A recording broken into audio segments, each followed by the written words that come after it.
এবার ট্রাম্পকে জব্দ করতে একসাথে মাঠে নামছে ইরান রাশিয়া। ইরানে হামলা করলে রাশিয়া যে ঘরে বসে থাকবে না সেটাও এখন স্পষ্ট।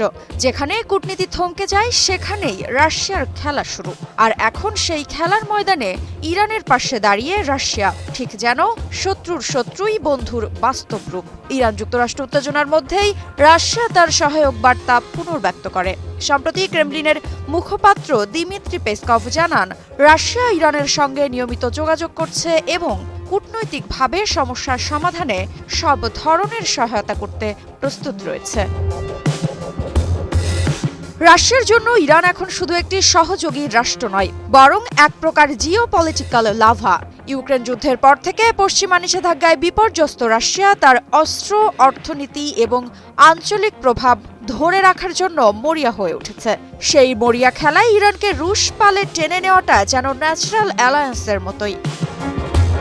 সব মশার বিরুদ্ধে সুরক্ষা দিতে এলো বসুন্ধরা এক্সট্রিম অ্যারোসল, মশার বিরুদ্ধে এক্সট্রিম সুরক্ষা।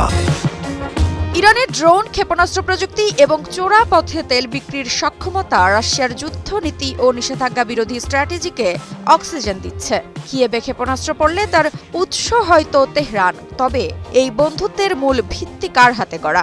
উত্তর একটাই, ডোনাল্ড ট্রাম্প।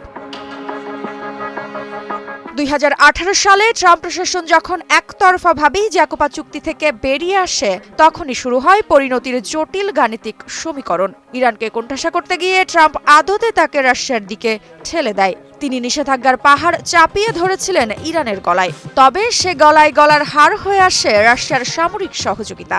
ইরান যখন বিশ্ববাজারে একঘরে, রাশিয়া তখন আশ্রয় দেয় অস্ত্র, তথ্য ও কূটনৈতিক সমর্থনের মাধ্যমে।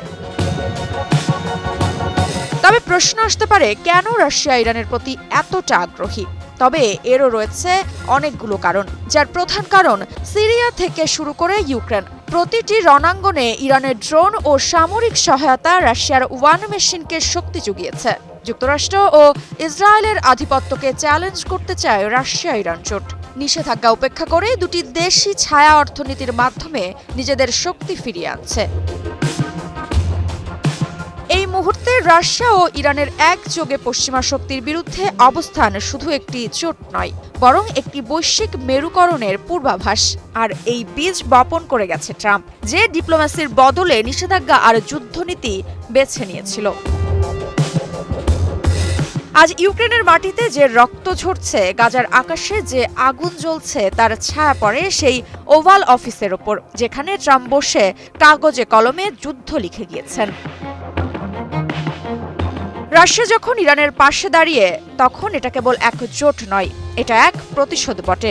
ট্রাম্পের অদূরদর্শী ও আগ্রাসী নীতির ফল এখন আমেরিকার শত্রুরা কুড়িয়ে নিচ্ছে।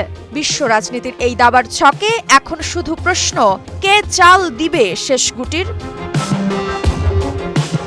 মৃত্তিকা বিশ্বাস, নিউজ 24।